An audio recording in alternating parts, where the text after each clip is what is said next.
శ్రీమాత్రే నమ. జయ గురు దత్తాత్రేయ నమ.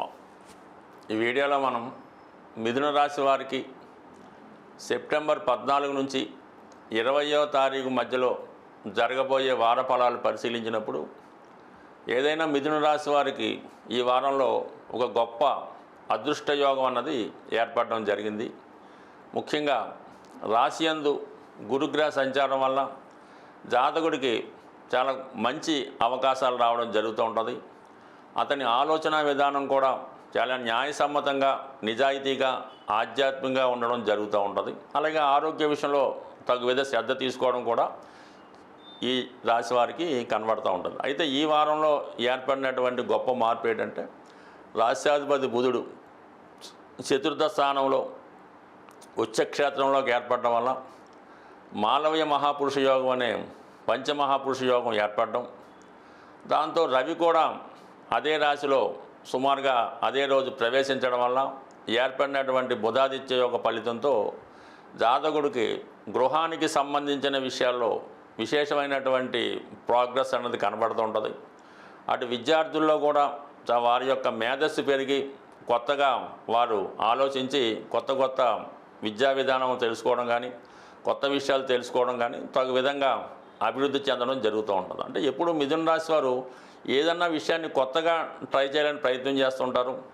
ఎంత కష్టమైన పనైనా అది సులభంగా చేయాలనే ప్రయత్నంలో చాలా వరకు 1-2 సార్లు ఫెయిల్ అయినా కంప్లీట్గా సక్సెస్ అవ్వడం జరుగుతుంటుంది. అటువంటి మిథున రాశి వారికి ఇప్పుడు ఏర్పడినటువంటి యోగ ఫలితం వల్ల మీ నుంచి ఏదో ఒక కొత్త విషయం ప్రపంచానికో లేదంటే మీ యొక్క సమీప బంధువులకో తెలిసే అవకాశం ఉంటుంది.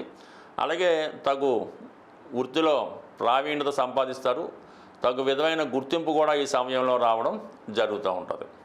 అలాగే ఇదే వారంలో శుక్రుడు 3వ స్థానంలోకి రావడం జరగడం వల్ల ఎక్కువగా స్నేహితుల్ని కలుసుకుంటారు. స్నేహితులతో కలిసి ఏదైనా విహారయాత్రలో కానీ వినోదయాత్రలో కానీ పాల్గొనడం జరుగుతూ ఉంటుంది.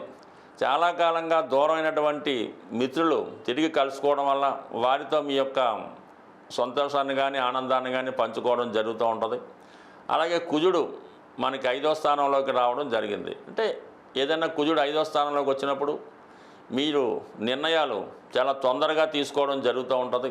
అంటే 5లో ఉన్నటువంటి కుజుడు 11వ స్థానాన్ని వీక్షిస్తుంటాడు.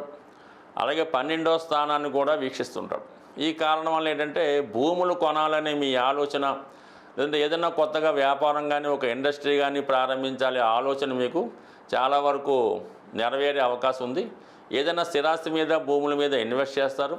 కొత్తగా వ్యాపారం ప్రారంభించాలనుకున్నా, ఏది చేయాలనుకున్నా ఆర్థికపరమైన సహకారం కూడా ఈ సమయంలో మీకు ఈ బ్యాంకు రుణం ద్వారా కానీ మిత్రుల ద్వారా కానీ ఆర్థిక సహకారం సంపూర్ణంగా అందే అవకాశం ఉంటుంది. సో ఏదైనా ఈ వారంలో మారినటువంటి ఈ ప్రధాన గ్రహాలైనటువంటి శుక్రుడు, బుధుడు, రవి, కుజులకు చాలా అనుకూలంగా మారడం ఈ జాతకుడికి కొన్ని కొత్త కార్యక్రమాలు ఈ వారం ప్రారంభం అవడం, అవి ప్రోగ్రెస్గా ముందుకెళ్ళడం చాలా వరకు అనుకూలంగా ఉండదు. ముఖ్యంగా వృత్తిలో దశమ స్థానంలో ఉన్నటువంటి శని భగవానుని ఇప్పుడున్నటువంటి ఈ ఉచ్చులో ఉన్నటువంటి బుధుడు చూడటం వల్ల ఏంటంటే వృత్తిలో కొన్ని కొత్త విషయాలు తెలుసుకుంటారు, కొంత అభివృద్ధి వస్తుంది. అంటే వృత్తిలో కొంత అదనపు భారం పడినప్పుడు కూడా దాన్ని చాలా చాకచక్యంగా సులభంగా పూర్తి చేయడం జరుగుతూ ఉంటుంది. ముఖ్యంగా ఎవరైతే మీ పెద్దవాళ్ళ ద్వారా మీకు రావాల్సినది ఏవైనా ఉంటే, అది ఆస్తి కానీ ఉద్యోగం కానీ వారసత్వంగా ఏది రావాల్సి ఉన్నా ఈ సమయంలో మీకు ప్రయత్నపూర్వకంగా అది వచ్చే అవకాశం ఉంది. అంటే కొంతమందికి మీ పెద్దవాళ్ళు ఏదైనా ఒక ఎండోమెంట్స్ డిపార్ట్మెంట్లోనో ఒక రాజకీయ పదవో ఏదైనా ప్రభుత్వ సంస్థల్లో ఉద్యోగం చేసి ఉంటే ఆ ఉద్యోగం మీకు రావాల్సి ఉంటే, లేదంటే ఆ పదవి మీకు రావాల్సి ఉంటే ఈ సమయంలో ఆ పదవి మీకు రావడానికి కూడా చాలా బలమైనటువంటి గ్రహస్థితి మీకు తెలియజేస్తుంది. అందువల్ల ఏంటంటే ఏదైనా వృత్తిపరమైనటువంటి అభివృద్ధి మార్పులు ఈ వారం రావడం జరుగుతూ ఉంటుంది. ఏ ప్రయత్నమైనా మీకు చాలా వరకు ఈ గురుగ్రహ అనుగ్రహంతో సంపూర్ణంగా పూర్తవడం జరుగుతుంది. ముఖ్యంగా మనం చెప్తున్నటువంటి ఈ వార ఫలాలు కేవలం చంద్రుణ్ణి ఆధారంగా తీసుకొని చెప్పడం జరుగుతుంటుంది. అయితే ఇంచుమించుగా ప్రతి గ్రహం కూడా ఒక గ్రహాలు మారినప్పుడు కానీ ఒక గ్రహం పైన ఇంకో గ్రహం పరివర్తన చెందినప్పుడు కొన్ని ప్రధానమైనటువంటి సంఘటనలు కూడా జరుగుతుంటాయి. అంటే కేవలం మీ జాతక పరిశీలనలో చంద్రుడే కాకుండా అన్ని గ్రహాల ప్రభావం ఒక గ్రహానికి ఒక గ్రహం కలుసుకున్నప్పుడు పరివర్తన చెందినప్పుడు చాలా మార్పులు వస్తుంటాయి. అందువలన కొన్ని ఫలితాలు జరగవచ్చు, జరగకపోవచ్చు. కానీ అన్ని అనుకూలమైన ఫలితాలు ఉన్నప్పటికీ కూడా జాతకంలో కొన్ని ప్రధానమైన దోషాలు ఉన్నప్పుడు, అంటే కుజదోషం లాంటిదో, కాలసర్పదోషం లాంటిదో, పితృదోషం లేదంటే మాతృదోషం, ఈ గురుదోషం, ఇలాంటి కొన్ని దోషాలు ఏర్పడినప్పుడు, లేదంటే జాతకరీత్యా మీ యొక్క జన్మ జాతకంలో అన్ని కేంద్రాల్లో పాపగ్రహాలు ఉన్నా, లగ్నమందు రాశి యందు సూర్యుడితో పాపగ్రహాలు కలిసి ఉన్నా, చాలా వరకు ఈ గ్రహ దోషాల వల్ల అవి సరైనటువంటి పరిష్కారం చేసుకోకపోవడం వల్ల కూడా జాతకుడికి చాలా కార్యక్రమాలు పెండింగ్ ఉండిపోతుంటాయన్నమాట. మనం ఏదన్నా ఒక ప్రయత్నం సరైన సమయంలో సరైనది జరగలేదు అనుకున్నప్పుడు, అంటే వివాహ వయసు, వివాహ సమయంలో ఆ ఏజ్ వచ్చినప్పుడు వివాహం కావటం లేదు, అలాగే చదువు పూర్తయింది 2-3 సంవత్సరాలు 5 సంవత్సరాలైనా ఉద్యోగం రావట్లేదంటే కామన్గా మీ జాతకంలో ఏదో ఒక దోషం ఉందని గమనించవలసి ఉంటుంది.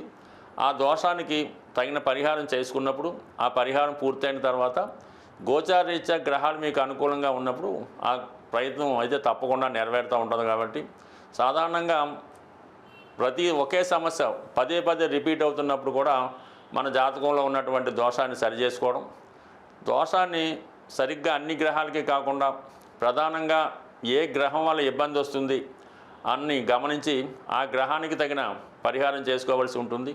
సాధారణంగా మన జాతకంలో జన్మ జాతక ప్రకారం పాపగ్రహాలకి ఏదైనా జపం ద్వారానో, పూజల ద్వారానో, పరిహారాల ద్వారానో చేసుకోవచ్చు.